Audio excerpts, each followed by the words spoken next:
All right. What's up, everybody? Good afternoon. It is Monday. It's time for Master Motivation. My name is Jason Flame. I'm normally coming from Moorpark, California, but today I'm in Carlsbad, California on vacation. But I am super pumped and excited to have the one, the only Chip Townsend on the show. Woo woo! Awesome, man. I'm pumped to be here. I'm just excited. I don't know what else to say. It's going to be a good time. It's going to be It it's going to is. be a lot of fun. So, I was telling you before, as we were going live, I have we've probably only met on a handful of occasions, Yes, sir. but growing up as a young 20-something-year-old, man, I'm a huge fan. I love breaking. I love breaking. One of my instructors got me super, into breaking bricks and breaking boards, Right. and I will admit I have never, ever broken a bat. It is Oh, something that I would love to do. So we could talk more about that. But man, I used to watch you on ESPN and just like be utterly amazed at some of the stuff that you did, for a long time. So I'm really excited to introduce you to everybody here on the show and to tell everybody about your story and just kind of have a great conversation today. So thanks again. well, man. With that intro, my day is made. My year is made. I'm just gonna shut down and go take a vacation now, man. That's awesome. I'm pumped and excited. The only thing is, right at the end, you said you still watch you, and I started to feel a little old. It's like Well, I'm getting I don't old, know. man. The gray in the beard is starting to get a little bit thicker. Oh yeah, baby. Oh yeah. I'm a fan of the Bible. The Bible says that is a crown of splendor and a sign of wisdom. So I'm gonna own it all day. Own it. Absolutely. Yeah. Totally. Hey, well, let's kind of kick this off with letting everybody get to know about you. But let's start like kind of early on. Would you mind talking about your childhood, where you grew up, mom, dad, Absolutely. family? Absolutely. I would love to, man. So first, Jason, just thanks for having me, man. I'm honored. I see the folks you have on and some great stuff, man. And I'm just completely blown away that you brought me in and just excited to be here.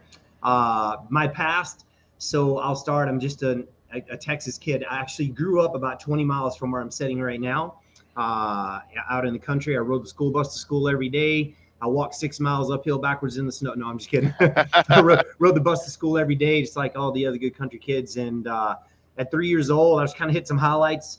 At 3, I got hit in the eye with a metal welding rod. It's a crazy kind of story, but it fell through the hole in the floor of a truck, and it didn't go all the way through, and it bounced back off the road, actually, and hit me in the eye. So I lost an eye, have a prosthetic eye, went through 3 major surgeries, one to try to repair it, two to repair it, and then the third one they removed it and fitted me with a prosthetic. So one's not real.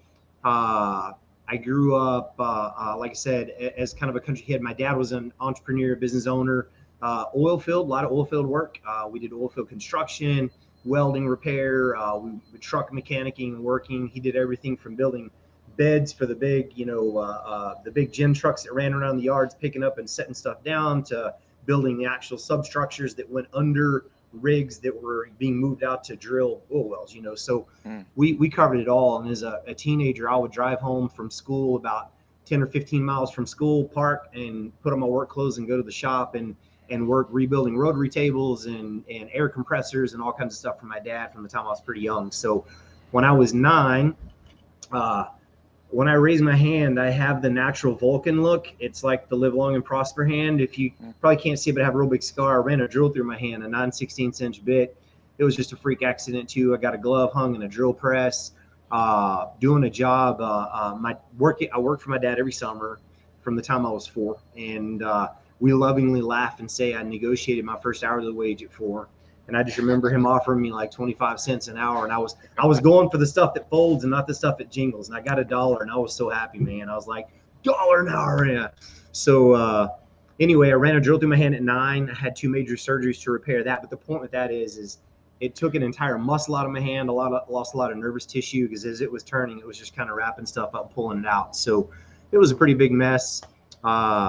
Then let's see. Those are some of the big injury highlights as a kid that probably molded me a lot more than we realized. You know what I mean? So, when I ran the drill through my hand, I had to go to West Texas Rehab. It's an amazing organization here locally, and go through rehab after a couple of major surgeries. And man, my mom would take me home and redo all of that rehab at night after. So I would go sit for like an hour, and they would crank on my fingers because everything was stuck. I was in a cast and open and for so long, and it was a pretty big mess. So my parents have been married they were married in 1964, both still alive. As a Awesome. matter of fact, my dad is downstairs at like 78 years old working at my school right now. So we're doing a little project, and he is always the save me guy and fixes problems and helps me out. So an amazing family. Like I said, just kind of grew up as a country kid, went to school, and got an opportunity to take this over. So I won't run off too far. Just let you kind of tag in and ask anything you want to ask, man. No. I mean, that's, I think a lot of people love to hear that opening story of, your humble beginnings. Sounds like to me kind of a super humble guy, just in general. But you mentioned it several times, just a good country boy. What does that really mean? And what does that represent to you? I don't know. That's really tough to say. In our current, kind of political environment, it's hard. I don't want to be offensive in any way, but I'm a Christian. My family is Christian. We don't take that lightly, and that means we absolutely love everybody. There's nobody we don't love, but you don't always agree with what they do, and that's okay. That's not the point. But so being a country boy is trying to carry yourself with utmost confidence, great eye contact, chest out, eyes up, good handshake. What I tell you, I mean. I'll be there. If I tell you I'm going to show up, I'll show up, and I'm going to be early. I take care of my family. I have vivid memory of my wife and I in December will be married for 30 years, and she's actually downstairs working too. She's a huge part of our business and an amazing martial artist in her own right. And I remember my mom telling me one time when I was about, 15, kind of starting to date and I'm interested in girls. And she says, you drive up to that house, you take her, you are fully responsible no matter what she does, what she says, or how she treats you to get her back home to her parents safe. And that, to me, that's just, it is my job. I have what I call the P's: provider, protector, prepare, and I've added some P's to it, but those are things that I think that my humble opinion, all good men should be good at. So I love it. I absolutely love hearing that, and it's just one of the great things that I see from you in the things that you post and the things that you say and videos that I've heard you speak. And I think that we just need more of that, in general. And it kind of leads me to talking about martial arts, because everything you just explained is really the backbone of what martial arts can and should be. Absolutely. So talk a little bit about how you got involved in martial arts and when that started.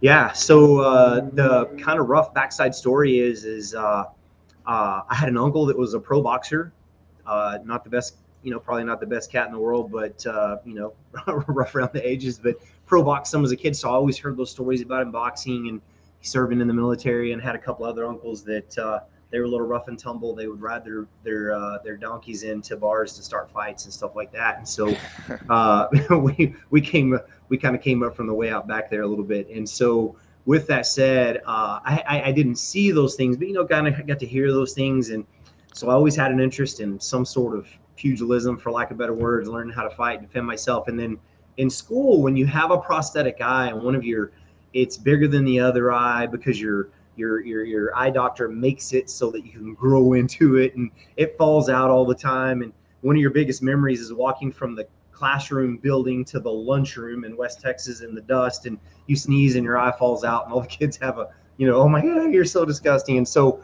believe it or not, I got picked on a ton in school because of my eye. And my loving parents nicknamed me Chip. You probably heard me tell the story, but in West Texas, there's a cow chip around every corner. There's cows in every pasture, and so your chocolate chip, and then your cow chip, and then computer chips came out. So I've been every kind of chip you can imagine, and it's just a nickname, right? And so anyway, through school, I got my butt kicked, not physically horribly, but just beat down mentally all the time. I stunk at sports, and so one day we're standing in a health check line, was kind of the straw that broke the camel's back, and there's the kid, and it was in the 7th grade, and the kid that was the athlete of the class had failed like a year or two, not the sharpest tack in the box, but he was, an athlete, and everybody knew it. He outran, he outworked, he was just a tough kid. And he looks at me one day and he says, you know, Townsend, I'm going to poke your other eye out. And I just went, gosh, there's nothing I can do about that, right? Right. So shortly after that, we're driving down the street that I'm sitting on right here, and we drove by this school, and I looked at my mom, and I said, Mom, I kind of always been interested in that martial arts. And she goes, really? And she spun around and signed me up. And that was in about June, 1st of June, 1985. So. Wow. Well, you know, it's interesting that you say, and I think that everybody kind of has a story that has a challenge like yours. You know, Sure. I look at you having the loss of the eye because I'd watch you break and be like, dude is just breaking everything. And I always thought, like, I kind of always wondered if the eye patch was actually just something to look good, right? To like make a challenge. But I always thought that was like cool. Where you're telling me now, when you were a kid, it was what got you picked on. It's just amazing how perception changes everything, right? You know, kids are kids, and kids can be brutal. So jump in on that a little bit. It looks like you had a thought. Yeah, I did. So believe it or not, I grew up point fighting, you know, kind of Olympic Taekwondo fighting. I fought at the Olympic Training Center. I've trained all over the place and really loved fighting, but was never great, you know, did well for periods. And but breaking came up one day when my wife called me and said, hey, Chip, I'm flipping through the channels on ESPN and they're breaking stuff. And I went, honey, I don't dance. I thought she was, I was like, what are you talking about? Break dance? And what? She's like, no. Like they're breaking boards and bricks and stuff. And I'm like, oh, she's like, you should try out. You should. So anyway, I did my first year of competition. I sent the international ISKA, the International Sport Karate Association. Jay Boatwright was the director at that time. And I sent him I had my wife call. I said, hey, will you just call them and see who sanctions it? I don't even know what to do. Just try, you know. And they she called and they said, yeah, do you have any video of you breaking? So we got a little excited, and we literally took VHS tapes and we tacked together some video of me doing like demos and testings and breaking some bricks and stuff. And I sent it in, and they called me like the day they received it, and they said, hey, we looked at your video. This is typically invite only, but we want you to come break. And I said, okay, cool. So anyway, the point is, I went and I broke my first year. There were 19 of us. There were several people from around the world that met up, and I got I think 5th or 6th place. I was really in what they call creative breaking. I was really disappointed in myself, but I wasn't as clean as I wanted to be. And I learned a lot because before I walked on the stage, I had never personally seen the breaking competition. I didn't even know what I was getting into. And so there was part of me kind of going, okay, 5th, 6th, I can live with that. But, you know, part of me going, oh, I should have been better. Right. So came home, and the eye patch. One of my couple of young ladies that I'd taught for years that earned their black belt with me, their dad was is still a professional magician. And he actually does performances, but he also designs tricks. And so one day I asked him, I said, hey, I said, you know, Mr. Chevry, I said, I need some help here. I said, you know, what can I do to improve my presentation? And he said, you know, I showed him the video. The ESPN video came out, and we finally got a copy of it, and I showed it to him, and he goes, oh. He said, number one, you ran through everything too fast. He said, your level of difficulty, I think, was high. And he said, I don't think that people had time to absorb what you were doing. You need to slow down, is my first piece of advice. And he said, my second one was, do any of the judges know you have a prosthetic eye? And I said, I don't have any idea, and I don't really care. And he said, well, I think they need to know. He said, you need to wear an eye patch. And my next year, I put on an eye patch, and it kind of became a part of, I guess, the persona a little bit. For sure. And but the reason I did it, Jason, was because he said they don't understand that you're only seeing things from, you know, one perspective. You don't have that binocular vision, which makes distance judgment different for you and can be very difficult. He said, I think they need to know that. And I think if you put an eye patch on, it'll help them to see it. So. Wow. Well, there you go. The story behind it. I love it. Well, let's back up a little bit, because I don't want to gloss over the beginning of your martial arts training. So, you know, you found a school. You said, hey, Mom, I want to go train, which was kind of interesting. In 1985, that was right around the time of the Karate Kid, where like martial arts was just booming around, you know, our country. It was the big catalyst for me. It was one of the big reasons too. Tell me about some of your early years training, earning your black belt. Talk about your first instructor. Okay. So I want to tell you about my first class, man. So we were driving by, and I said, Mom, I want to do that. She literally turns around, U-turns, drives back, pulls in the parking lot, And lo and behold, the school is open, which at that time wasn't uncommon for it to be locked until afternoon time, right? It's midday. We walk in, and I guess it was a class or something going on. I don't even remember. And my instructor was his name is Young Sun Lam, or Young Sun is his traditional name. But we come in, and he welcomes us into the building. We go into his office, and we sit down, and we're sitting first of all across the desk from him. And my mom, remember I was telling you, we kind of came up in the back. She had like 5 kids in her graduating class in school, right? And so, and we're sitting there across the table, and he has very broken English, and she's asking questions, and he's answering, and she's going, look, slow down, I don't understand you. And he's like, okay. And so he's having to re-say things to her because she's pretty country, right? And he's like, and so finally she's like, look, I've never been around people like you. I don't understand you. And he just smiles from ear to ear. And I'm sitting in my chair thinking, oh my God, we're going to get killed. Oh my God, we're going to get killed. Because I don't know if this guy, he's going to just have a flip out moment here, because she's like, well, I've never been around. And she's talking about, someone who is Asian, and he's got very broken English, and sweetheart of a guy. I love him to death, still connected with him. And he talks her through the day. And what's so cool about that was every class I came to forever, she would drive me. It was like 20 miles away. She would drive me. And so she sat through every class. And it got to where after a while, if she didn't come in right away, he would go hop in the passenger seat and sit and talk to her for the whole hour. And someone else would teach class. And they just became big time buddies, right? Oh, wow. And so anyway, I don't know. It's just really interesting. My point, I guess, being people are so easily flipping offended at every little thing that goes by these days. And I'm just thinking back to, he had thick skin and he was understanding, and she was somewhat not, definitely not politically correct, and nobody cared. He understood, and he just went, it's okay. And they become just so close, and it was so awesome. But my first class, she signed me up for private lessons because my parents did pretty well at the time, and I'm sure he probably saw what she was driving, and she had nice clothes on. And so he nailed her down and said, oh, he needs private lessons. So for a month, I did private lessons. My first private lesson, we walk in at my uniform. I'm so excited. He sets me on the floor right inside the door, and he starts making me stretch, like hurdler stretch and straddle stretches. The entire hour, he literally would sit on my back and like do push-ups with his feet off the floor, just kind of showing off for everybody. And he stretched me for an hour.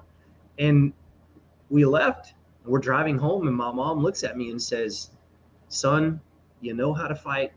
You know how to shoot a gun. You know how to hunt. You don't have to do this. You know how to take care of yourself. You don't want to go back. And I just said, I'll never forget it. I don't know where it came from. I just said, Mom, I wouldn't trade this for all the tea in China. I want to do it. Right. and she was like, okay, it's done. And so he just absolutely punished me for that first hour. And I don't know if he was testing my will or what, but man, it was painful.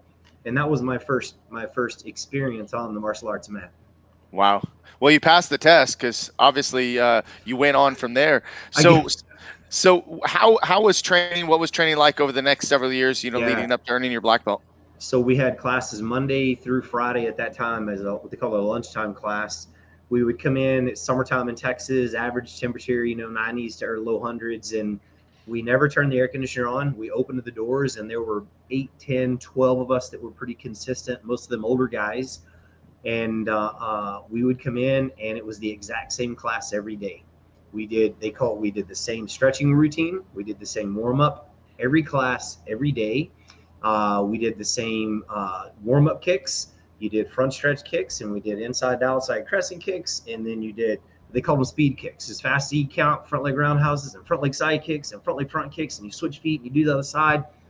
And then partway through class, we might pair up and kick targets a little bit. And then it was practice your form for a minute, and everybody put on their gear and you sparred for the last of class. And so like every day, it was somebody was literally getting broken noses. Just it was scary. Now looking back in ways, kind of like, man, I can't believe anybody stayed.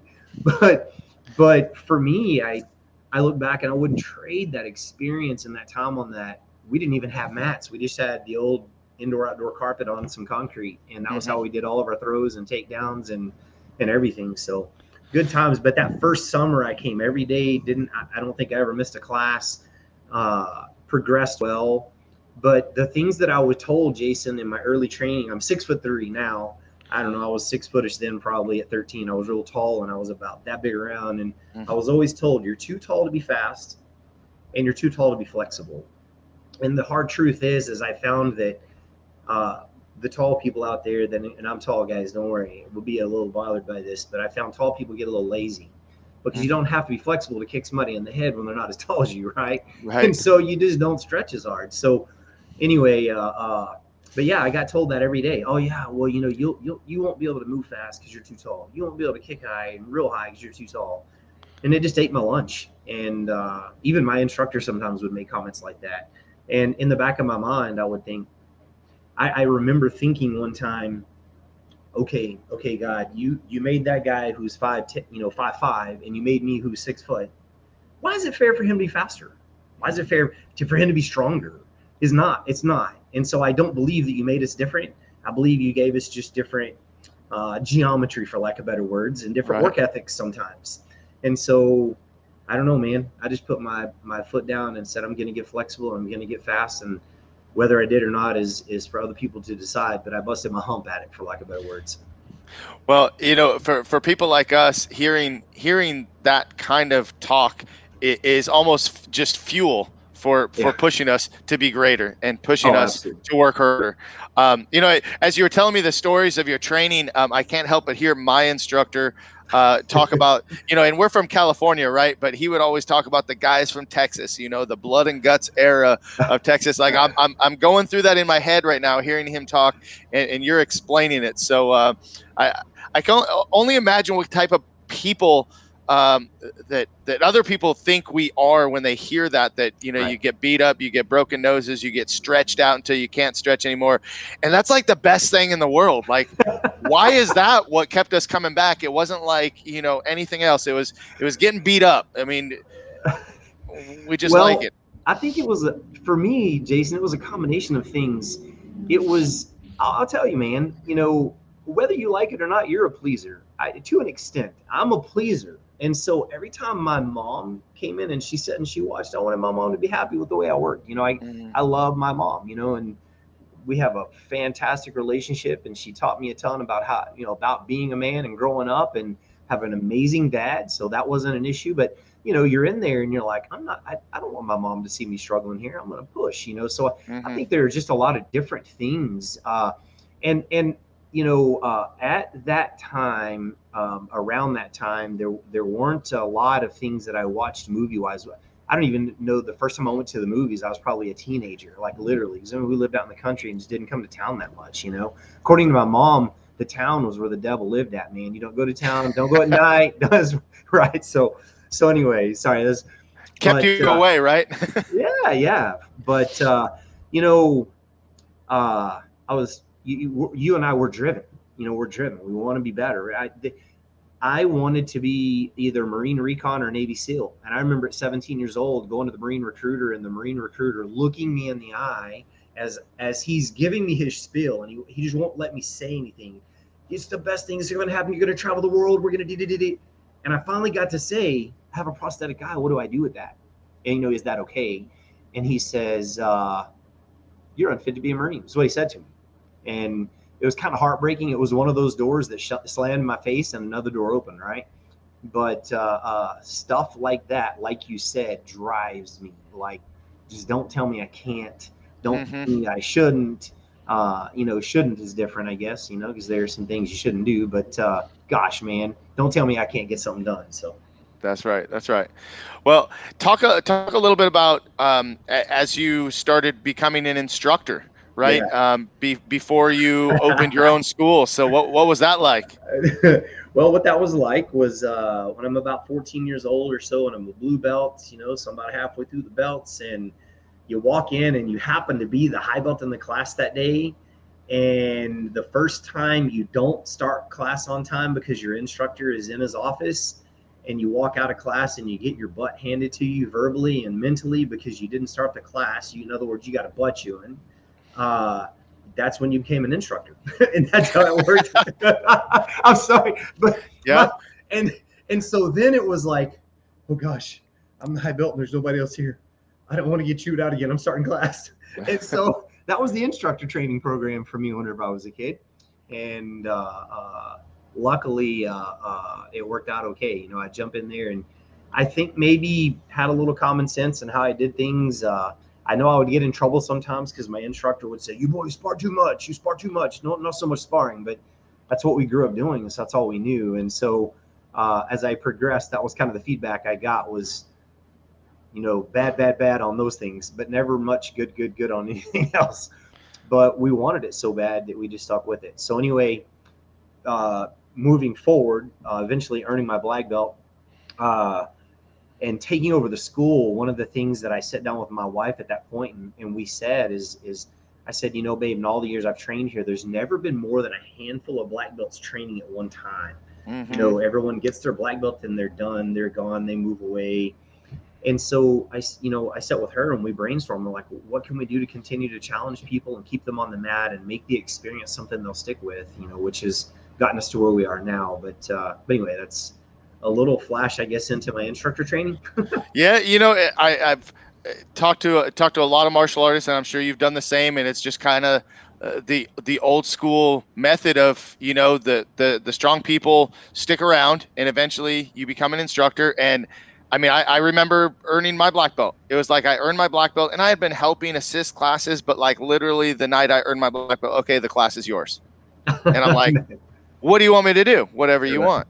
Right. And I'm like, wow. But you know, talk about being put on the spot like that though, and being thrust into those situations. I mean, you literally sink or swim, you know, Right. and whether that is good for everybody or not, probably not. It worked well for us because, you know, we Right. took the bull by the horns and did what we had to do and made a lot of mistakes, Oh my gosh. along the way, and learned from them. But, you know, one thing that you just said that I really love is that you look around and you see that there just weren't a lot of black belts sticking around. I mean, I can remember our biggest challenge was that people would earn their black belt and then 2 years would go by, right? Because you had to wait 2 years for second degree black belt. Right. And so people would wait 2 years. They come back like 3 months before their second degree test. And I'm going to test now. And it's like, what? How do you do that? Been?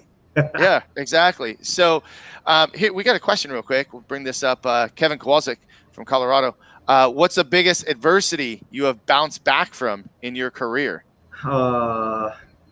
From martial arts related, I'm going to say I've had a few. Fighting at the Olympic Training Center. I crushed knuckles and had to have them pinned together, and that took a little while to get over. But probably the worst was I severed, not ruptured, but severed my Achilles tendon in 2006 in Atlantic City, New Jersey.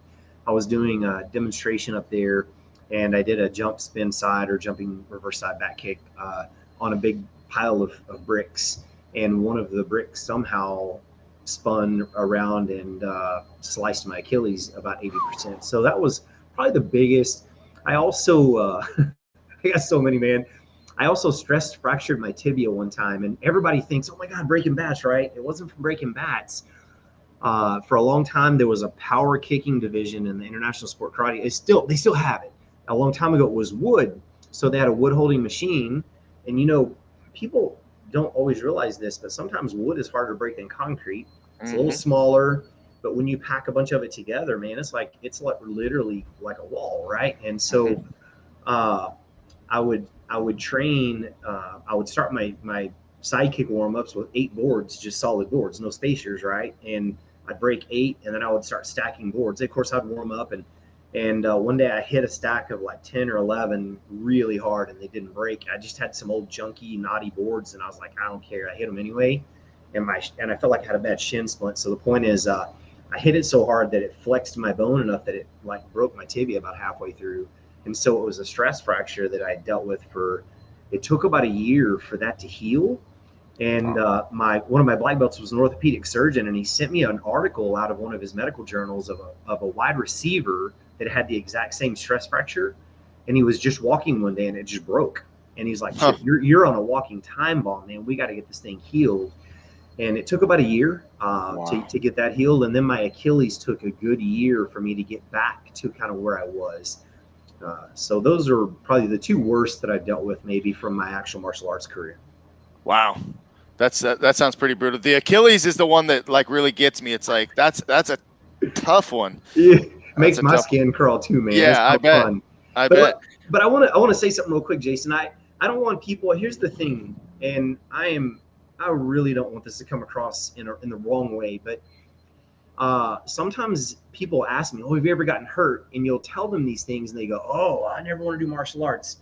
This is not just doing martial arts. The times I hurt myself, I was literally pushing the boundaries of what a human body could take. Does that make sense? And so, in that process, and I tell people here, don't ever fear going to a martial arts school and training. It's one of the best things in the world you can do for yourself.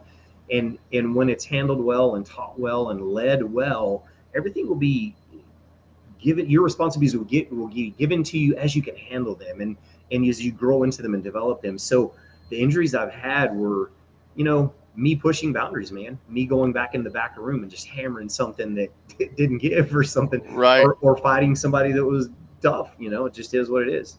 Right. Right. Well, for sure. I mean, and those are the things that we continue to challenge us, because we start with this.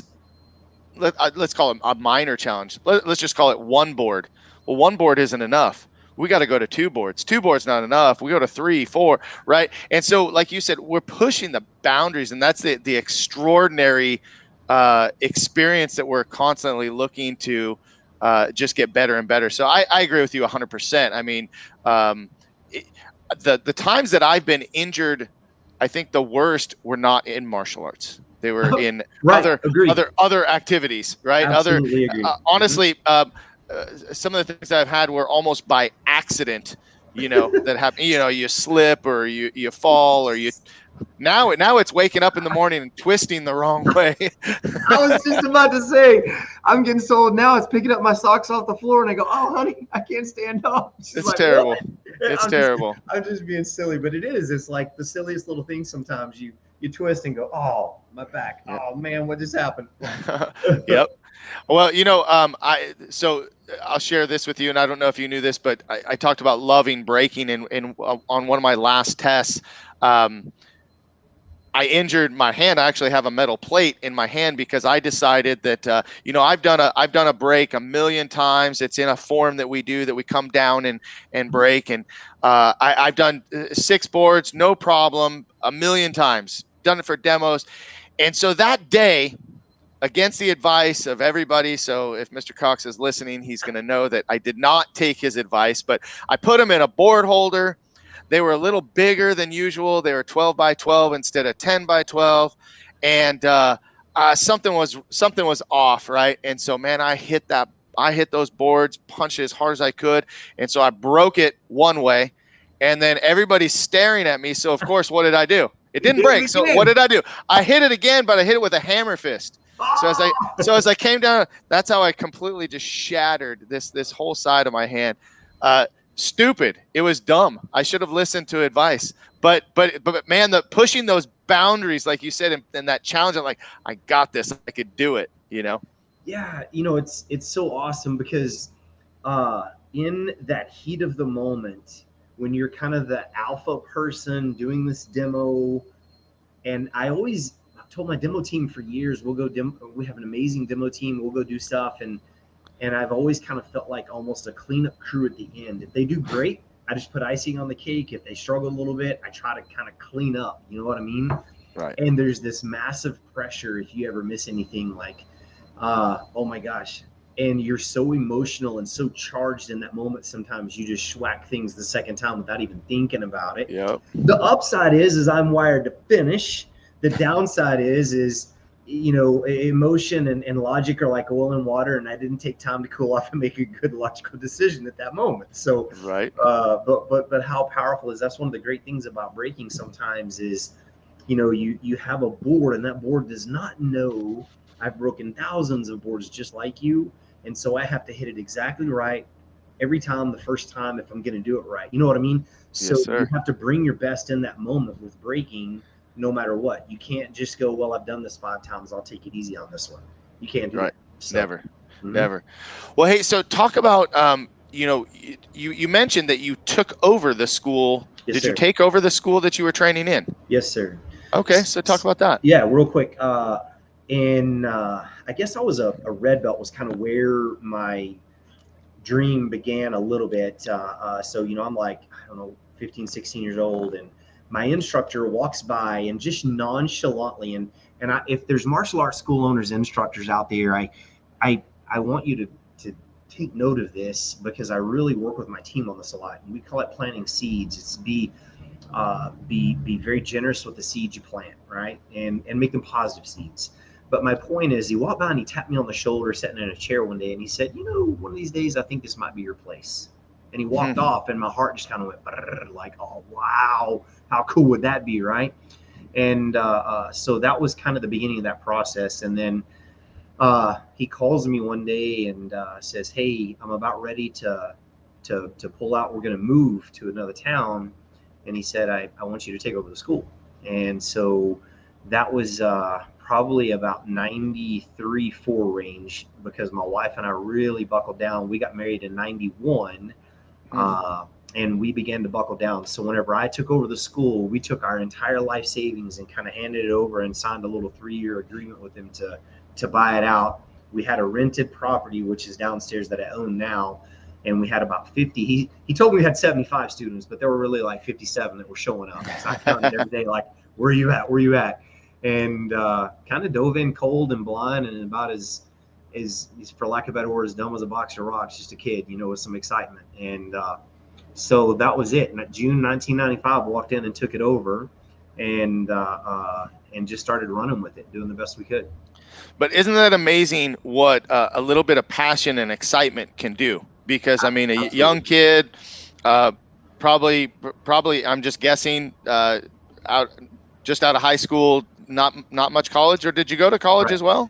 I did. I have a degree in business now, a bachelor's degree in business. And at that time, I was going to school and working some. My wife was going to school more she was full-time and working a little part-time job, because we agreed when we got married. I was 19 and she was 21. We were a little young, and we both agreed, one of us will stay in school until the other one finishes, and then we'll flip and both at least get a bachelor's degree. Right. And so at that time, I could make a little more money with the jobs that I had and what I was doing. So I stayed working, and she just kind of went part-time with her little jobs. And when I say jobs, we would do whatever, if it was cleaning or, she was a dental assistant for a little while and a pharmacy tech. She got certified as a pharmacy tech, and we did what we had to do while she was going to school. She eventually got her RN, or she became a registered nurse.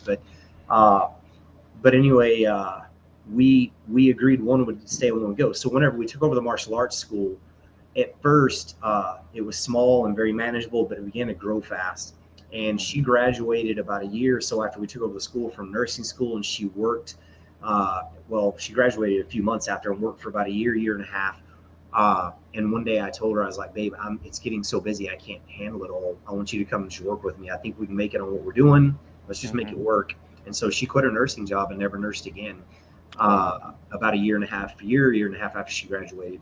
And so with that said, the beginnings, the office I'm sitting in, I wish you guys could see it, is used to be an efficiency apartment, and it's upstairs on the building next door to where we began. We eventually bought the building next door. We own almost this whole block here in our town now. And this was efficiency apartments. We sold our home whenever my oldest daughter was 3, and we moved up here and lived in some efficiencies for 9 years. But we did that to make it work. We never in our entire marriage have asked for anything from anybody, and we never have had the idea that something wouldn't work cross our mind. We've now, as we're older, we look at things and go, should we do that? And we logically go, it could not work. But once we began to attack something, we've never thought we're going to fail.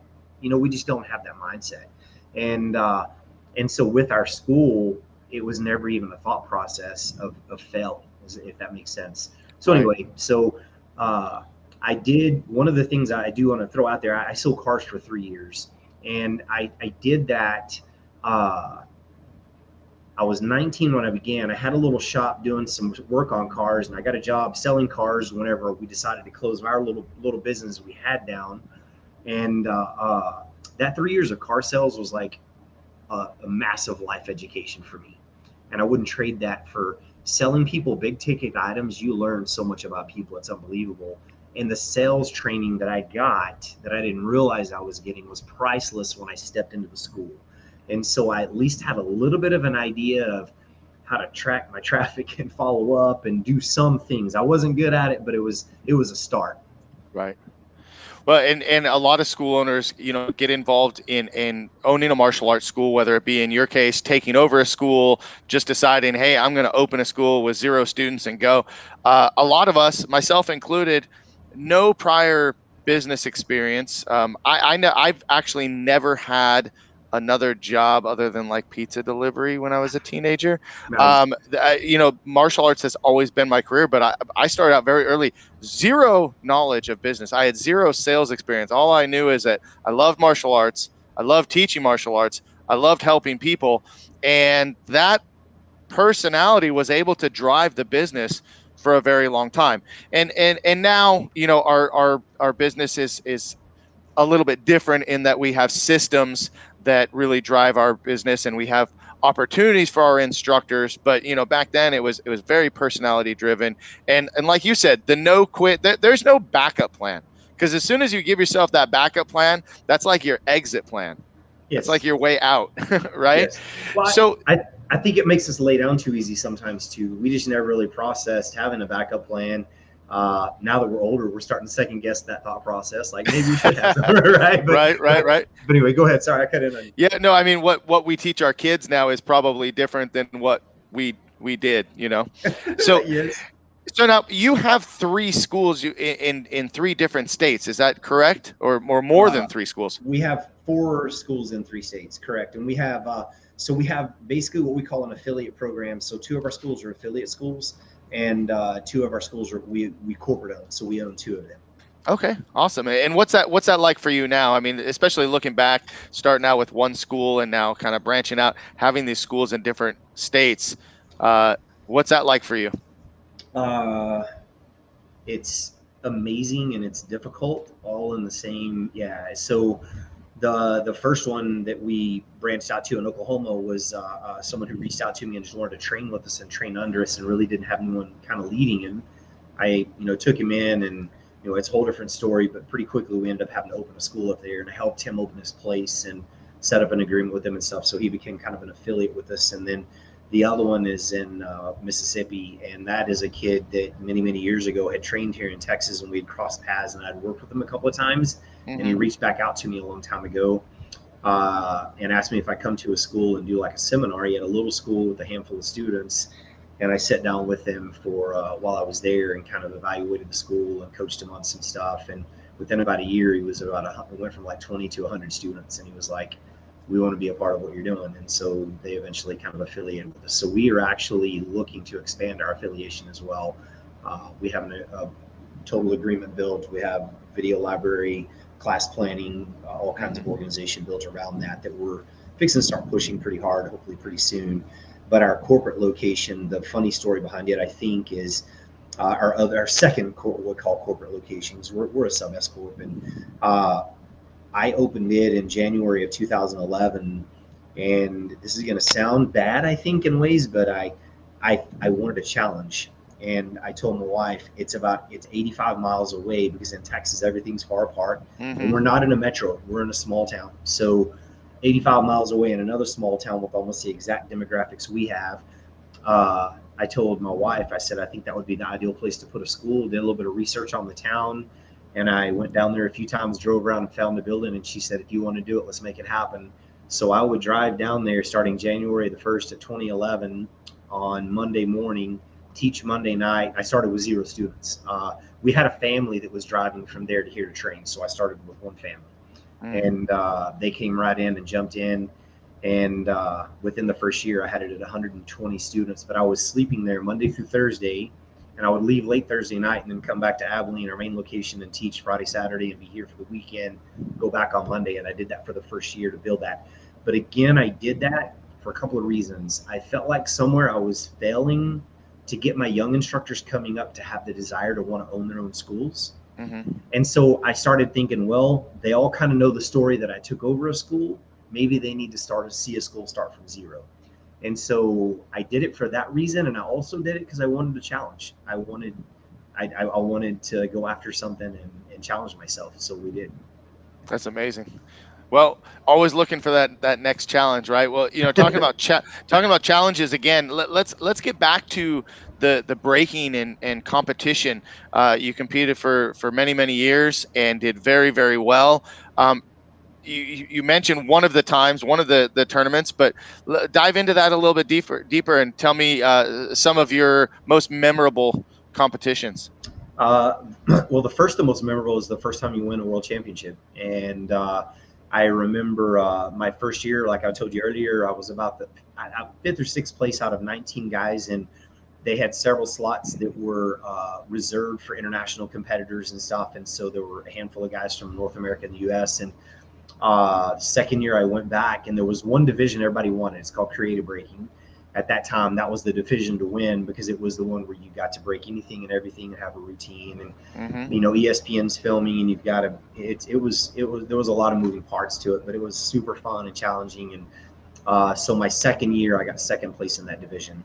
And the lesson for me was, unlike going to a tournament, this is a once a year kind of the pinnacle of the year event for a large organization, and it's the World Championships where you have like 60 to 70 countries represented. You get one shot, and if you don't do well for a year, you either don't care or it kicks your butt for a year. And so you go and get sixth place for the next year. It just ate me.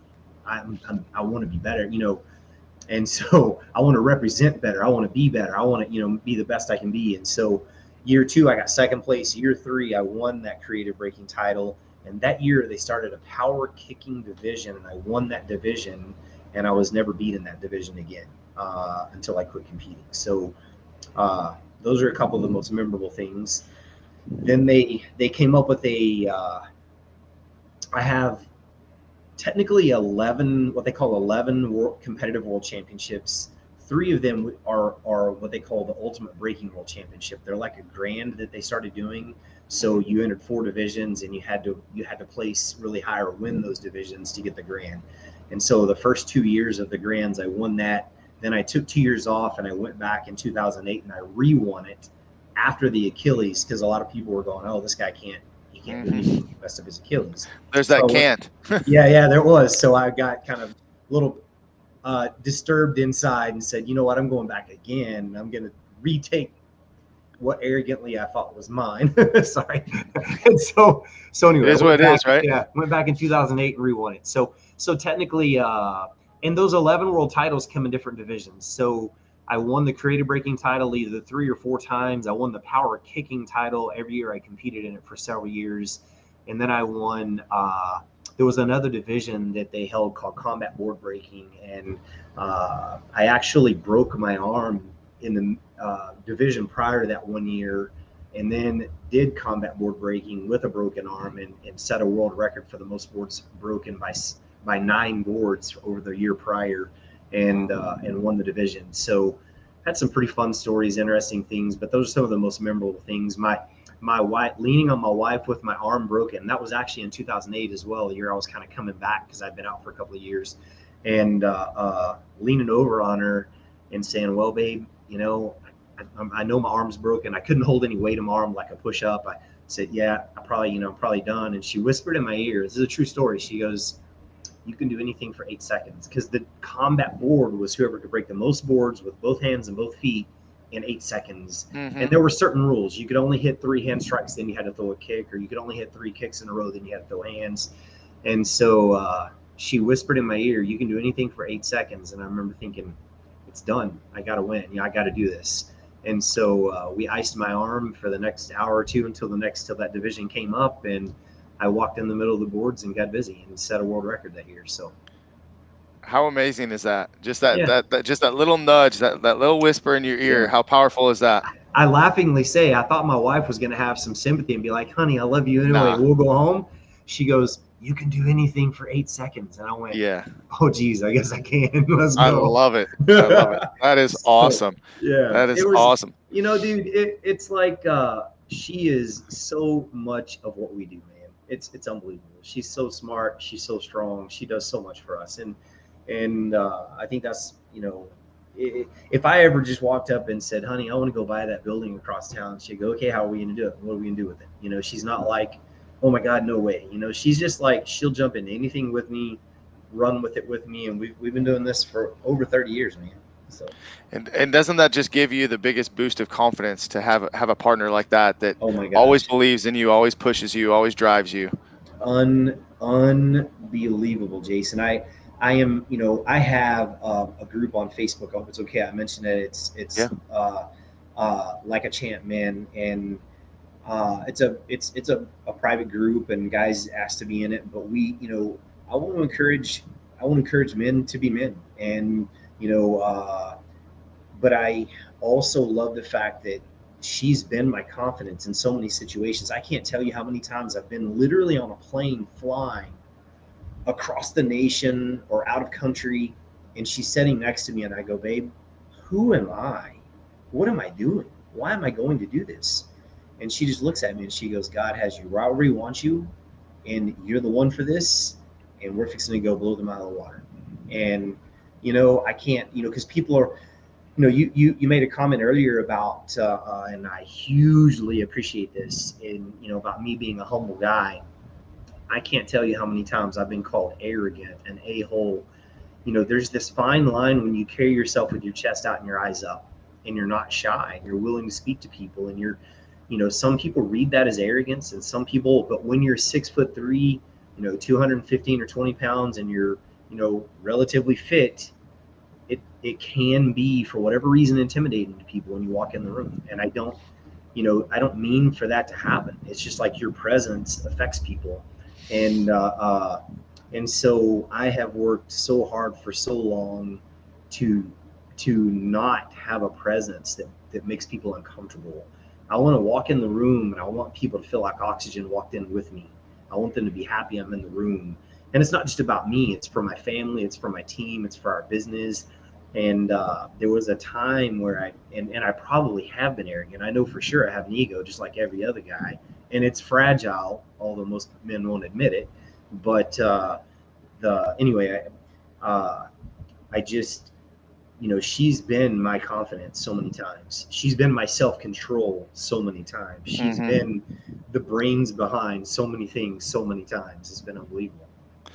Well, I can tell you with 100% confidence that I have the same thing on my side. So I know when you speak about that, how that feels and how that just changes you as a person. It's just amazing, right? And I hope that anybody that watches this, speaking about, arrogance, ego, yeah, you're right. I mean, we all have it. I mean, how do you not, as a martial artist that gets up in front of people and performs the way that we do, or has the spotlight that we do, but how powerful that you say that you want to walk in a room and be the oxygen that fills the room. I mean, that's just a powerful statement. I think that anybody that watches this video will have a very strong respect for you and have a new understanding of who you are. And anybody that gets to know you, I think Well, would believe that. I I kind of want to, if you'll give me a minute and you're okay with it, speak to that just a little bit. I've made the mistake of walking through the crowd and not being present, and I've had people get their feelings hurt. I've had in the past, I can't count how many grown men have called our martial arts school because they had a question about something, or maybe an issue. They heard half of a conversation, or whatever it is. We all deal with those things in business. And call and talk to my wife, ask for my wife, and my wife be like, "Well, Chip is the one you need to talk to." And they go, "Oh, no, no, no, no, I don't want to talk to him. He Mm, intimidates me. He makes me mm, uncomfortable." And I go, "Dude, courtesy, integrity, perseverance, humility, these are all the things we preach and live by every day. I'm the last person that you need to fear." You know what I mean? So mm. there's been an interesting dynamic at times, but I've been my own worst. And what I mean by that is, when, like you, being kind of a type A driven, I can walk through the building and never see another person, but go get my objective done. You know what I mean? I'm Right. going from office A to office B, and I need to grab file C.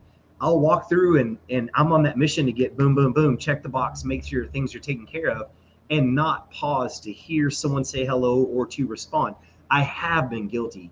So for 10 years, I have had to really hammer down and be conscious of slowing down in the crowd, making sure that I'm paying attention, that I'm responsive, and that people truly know how happy I really am that they're here and that I get to be in their presence, and put my objectives to the side, you know. And I think sometimes that can be kind of the downside to that Enneagram 8 or 3 or that type A, you know, or the disc D, that dominant personality, which I think a lot of us as martial arts leaders may have. But back to, I pulled up my list of P's because I wanted to share them with you. My first P is pursue God first, and then Glen Ann always. And that's kind of how I defined that. And I think that's huge because I see so many, sadly, one of my passions is seeing families stay families. And, you know, I pursue God because he took a breath and made it all happen, and he's my father, and I need to reflect on him well, and I need to steward the gifts he gave me well. But I pursue Glen Ann because she is me, my other half, but I also, I want her to be wanted.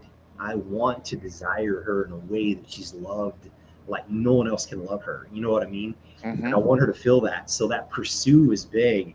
And then obviously, you know, pursue life and greatness in our life, because I think we're all designed, every one of us are wired for it. Number 2 is protect. You know, that's simple. Protect yourself, your family, your everything. Provide, be a provider. Make sure that, you know, you know, we put our oxygen mask on first so that we don't pass out, so we can provide for those around us. And it took me a long time to wrap my head around that. I wanted to wait till last, but I realized that that's not possible in an airplane. So it's not possible in life either. I got to be my best to serve. But I'm a, you know, pursuer, protector, provider, and I'm skimming my notes here because I don't want to leave one out. A prepare. It's my job as a dad, a father, a business leader, as a man, in my opinion, to prepare those around me for what's next, to help them to, if they don't have vision, to have vision. If they can't do that job well, to coach them and guide them so that they can. Be patient with them and prepare them, and to persevere, never give up, stay focused on the mission.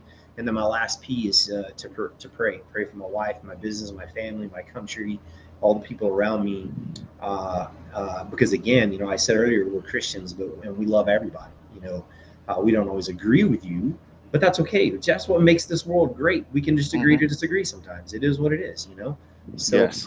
but those are the P's. I got 6 of them in my list. My list is growing. It used to be 3, and it's grown to 6. So Things evolve, right? And with your time here, you know, you have all these different experiences and all these things that just bring that a little bit more. It's interesting that you brought up several of those items there, because my wife and I, as I said, we're here in Carlsbad, and my son's at a wrestling camp this weekend, and we're kind of talking about that, about, you know, wanting him to learn how to be a man, and how in this newer society, it is somewhat frowned upon that a man should be a protector, a provider, all the things that you're saying.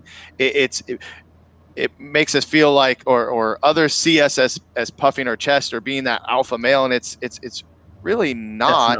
that's It's not. it's we were put here for a purpose, and we were put here for that purpose. And you know, it's great to hear you just talk about those values, and to talk about your faith, and how much it affects your choices, and you know, everything that you're putting out there.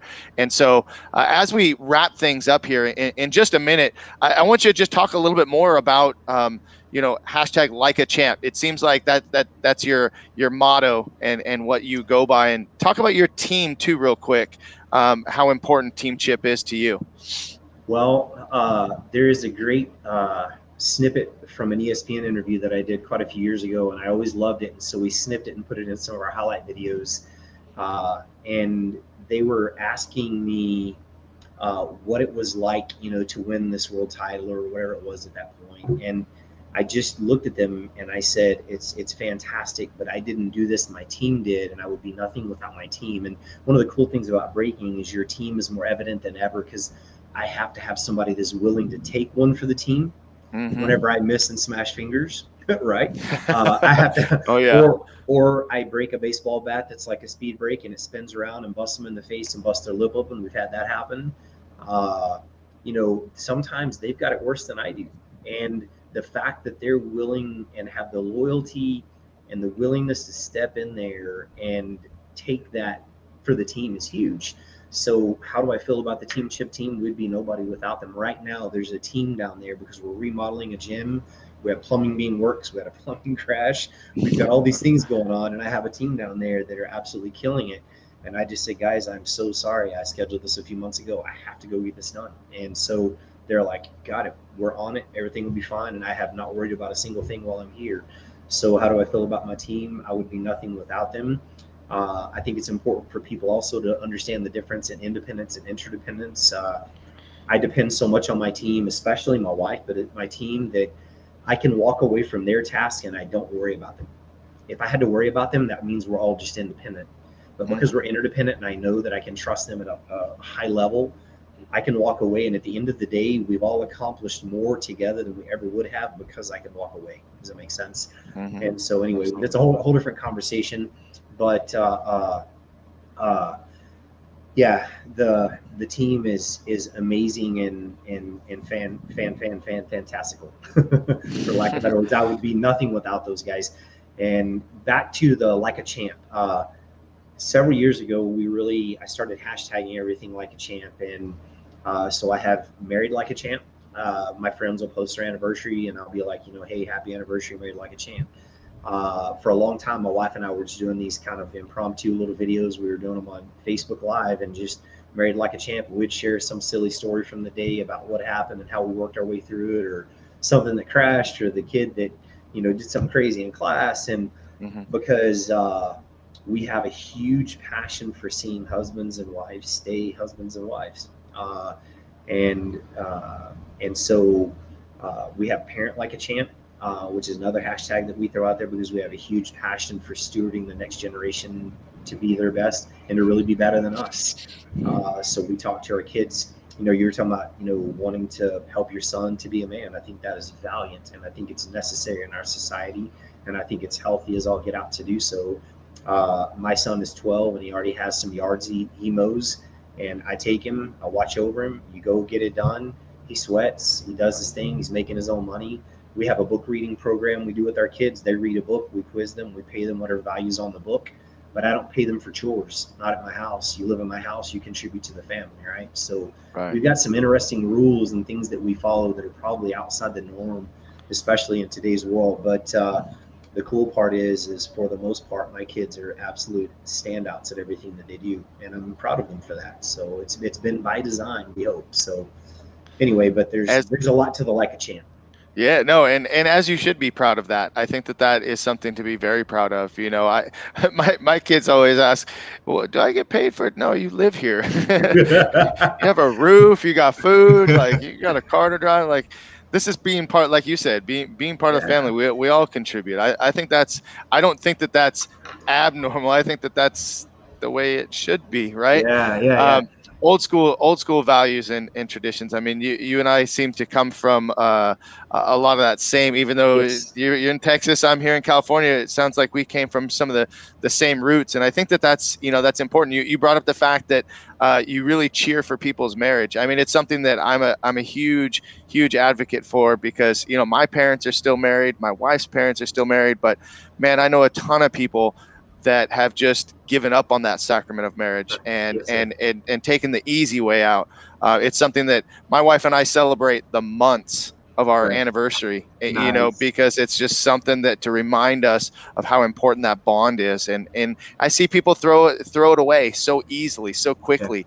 And it's one of the things on Facebook that I probably comment the most on is if someone has an anniversary, even if I don't know them real well, I'm wishing them a happy anniversary, because I think that is highly commendable to because it's not easy. It's definitely not. It's not always easy. It's not always going to be great, but it is overall great. You know what I mean? Absolutely. Man, I couldn't agree more. And you're right. It is not easy. There's give and take. There's, you know, there's the good times and the bad times, the sickness and health, and all of those things that happen. And I agree, man. I feel like some people, it's just, I don't know, gets pushed on them. Oh, just walk away, pick something new, Right. go trade them Right. in and get something new. Man, my wife is not a used car, you know, so Right. I just can't.